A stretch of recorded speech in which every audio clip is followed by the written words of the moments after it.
بسم الله الرحمن الرحيم. الرحمن علم القرآن، خلق الإنسان علمه البيان. الشمس والقمر بحسبان، والنجم والشجر يسجدان. والسماء رفعها ووضع الميزان، ألا تطغوا في الميزان.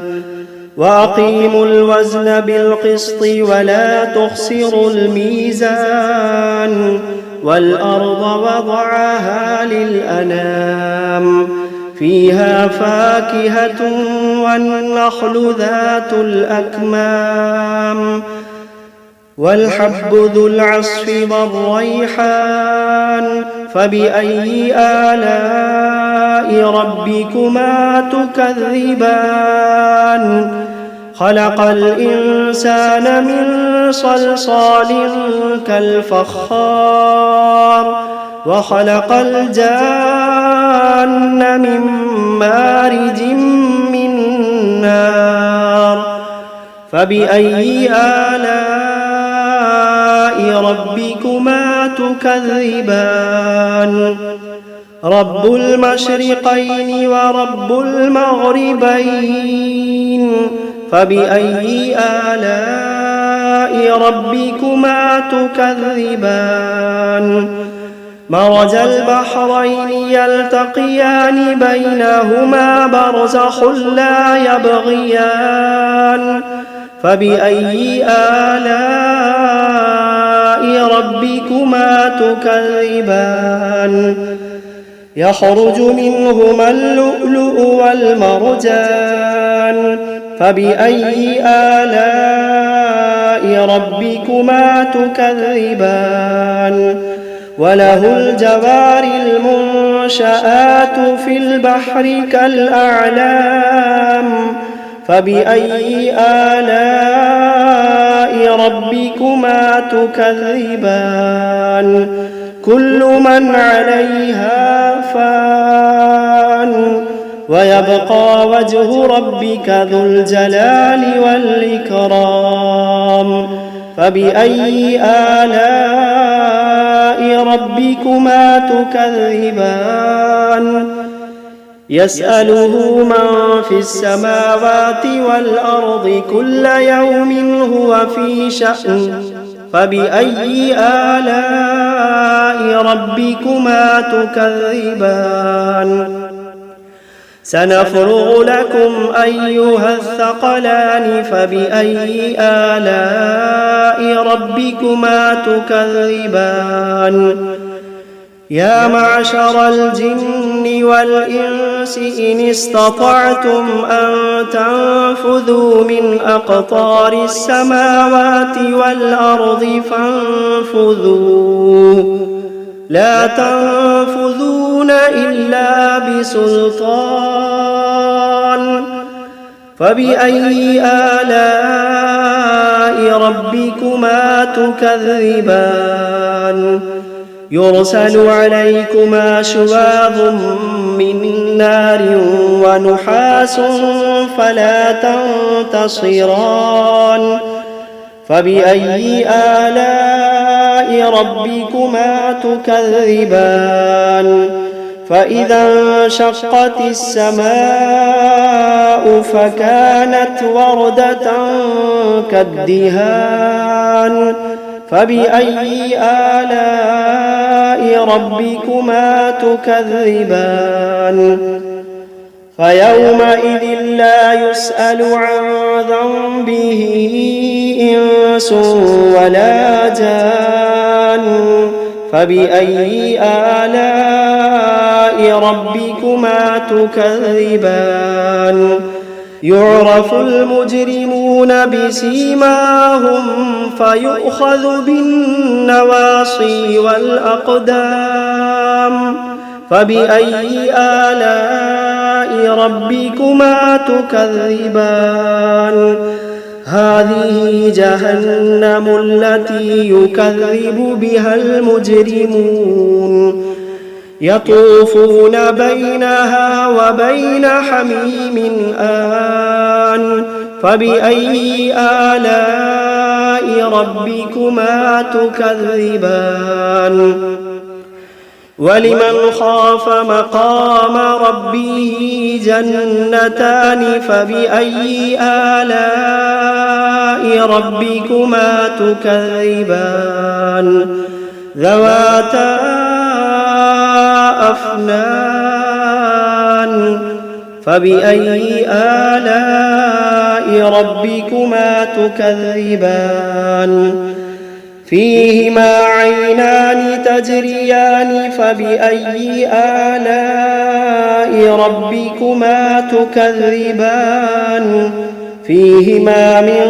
كل فاكهة زوجان فبأي آلاء ربكما تكذبان متكئين على فرش بطائنها من استبرق وجنى الجنتين دان فبأي آلاء ربكما تكذبان فيهن قاصرات الطرف لم يطمثهن إنس قبلهم ولا جان فبأي آلاء ربكما تكذبان كأنهن الياقوت والمرجان فبأي آلاء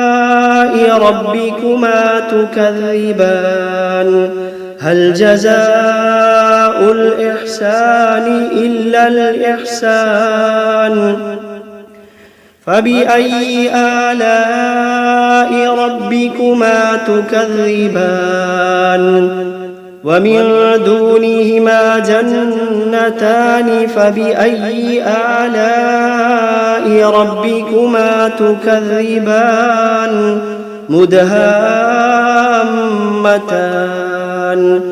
فبأي آلاء ربكما تكذبان فيهما عينان نضاختان فبأي آلاء ربكما تكذبان فيهما فاكهة ونخل ورمان فبأي آلاء ربكما تكذبان فيهن خيرات حسان فبأي آلاء ربكما تكذبان حور مقصورات في الخيام فبأي آلاء ربكما تكذبان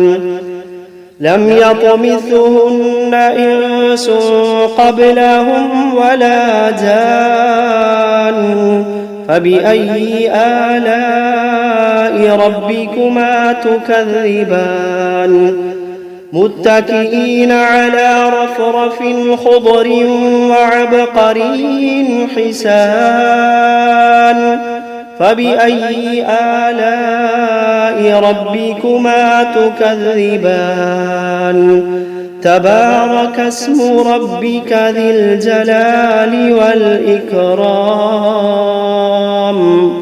بسم الله الرحمن الرحيم تبارك الذي بيده الملك وهو على كل شيء قدير الذي خلق الموت والحياة ليبلوكم أيكم أحسن عملا وهو العزيز الغفور الذي خلق 7 سماوات طباقا ما ترى في خلق الرحمن من تفاوت فارجع البصر هل ترى من فطور ثم ارجع البصر كرتين ينقلب إليك البصر خاسئا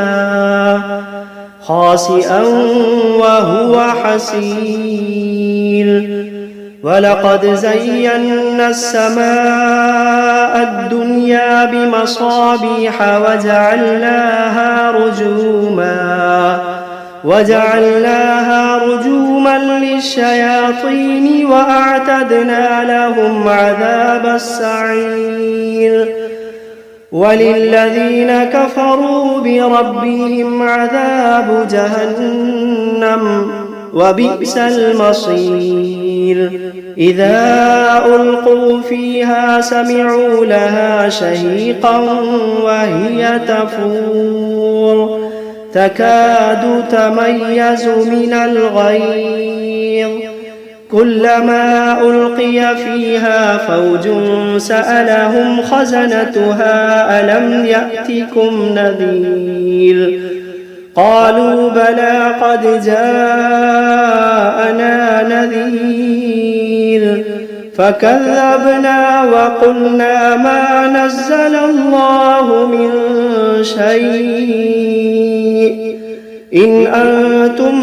إلا في ضلال كبير وقالوا لو كنا نسمع أو نعقل ما كنا في أصحاب السعير فاعترفوا بذنبهم فسحقا لأصحاب السعير إن الذين يخشون ربهم بالغيب لهم مغفرة وأجر كبير وأسروا قولكم أو اجهروا به إنه عليم بذات الصدور ألا يعلم من خلق وهو اللطيف الخبير ألا يعلم من خلق وهو اللطيف الخبير هو الذي جعل لكم الأرض ذلولا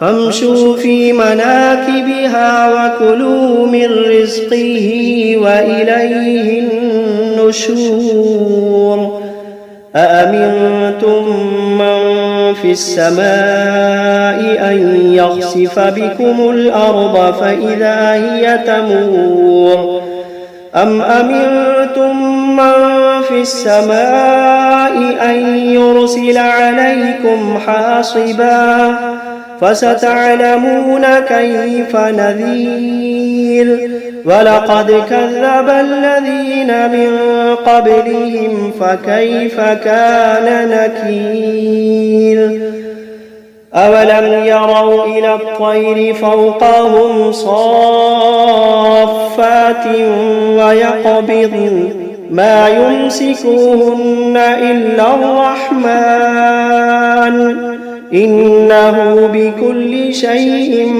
بصير أمن هذا الذي هو جند لكم ينصركم من دون الرحمن إن الكافرون إلا في غرور أمن هذا الذي يرزقكم إن أمسك رزقه بل لجوا في عتو ونفور أفمن يمشي مكبا على وجهه أهدى أمن يمشي سويا على صراط مستقيم قل هو الذي أنشأكم وجعل لكم السمع والأبصار والأفئدة قليلا ما تشكرون قل هو الذي ذرأكم في الأرض وإليه تحشرون ويقولون متى هذا الوعد إن كنتم كنتم صادقين قل إنما العلم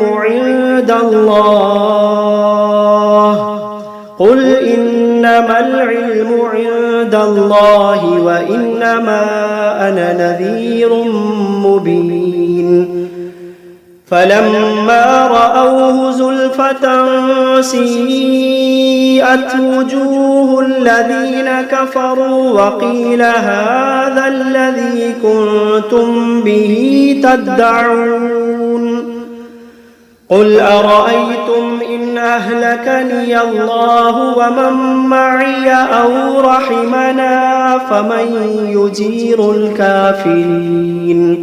فمن يجير الكافرين من عذاب أليم قل هو الرحمن آمنا به وعليه توكلنا فستعلمون من هو في ضلال مبين قل أرأيتم إن أصبح ماؤكم غورا فمن يأتيكم بماء معين بسم الله الرحمن الرحيم قل أوحي إلي أنه استمع نفر من الجن فقالوا إنا سمعنا قرآنا عجبا يهدي إلى الرشد فآمنا به ولن نشرك بربنا أحدا وأنه تعالى جد ربنا ما اتخذ صاحبة ولا ولدا وأنه كان يقول سفيهنا على الله شططا وأنا ظننا أن لن تقول الإنس والجن على الله كذبا وأنه كان رجال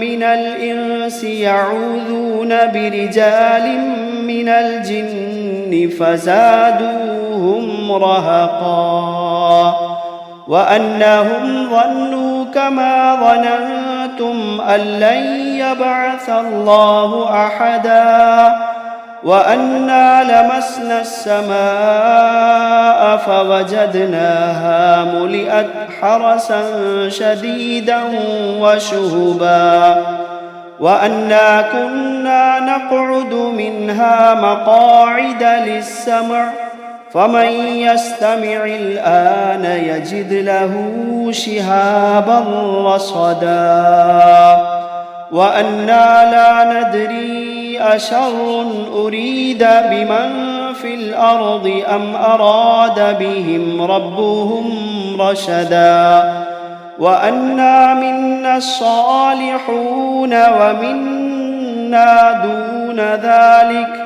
كنا طرائق قددا وأنا ظننا أن لن نعجز الله في الأرض ولن نعجزه هربا وأنا لما سمعنا الهدى آمنا به فمن يؤمن بربه فلا يخاف بخسا ولا رهقا وأنا منا المسلمون ومنا القاسطون فمن أسلم فأولئك تحروا رشدا وأما القاسطون فكانوا لجهنم حطبا وأن لو استقاموا على الطريقة لأسقيناهم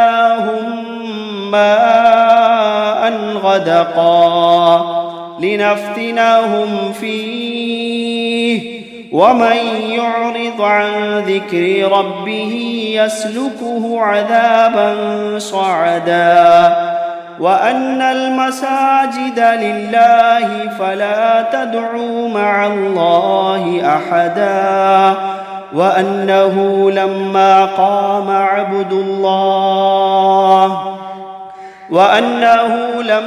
قام عبد الله يدعوه كادوا يكونون عليه لبدا.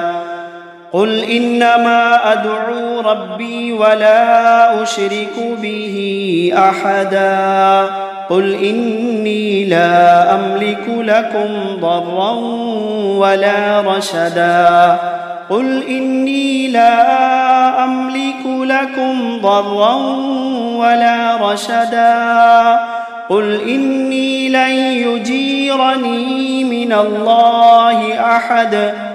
قل إني لن يجيرني من الله أحد ولن أجد من دونه ملتحدا إلا بلاغا من الله ورسالاته ومن يعص الله ورسوله فإن له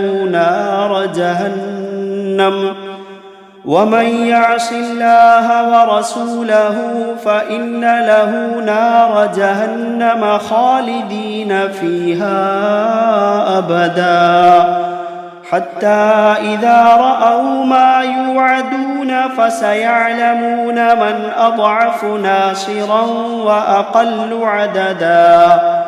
قل إن أدري أقريب ما توعدون أم يجعل له ربي أمدا.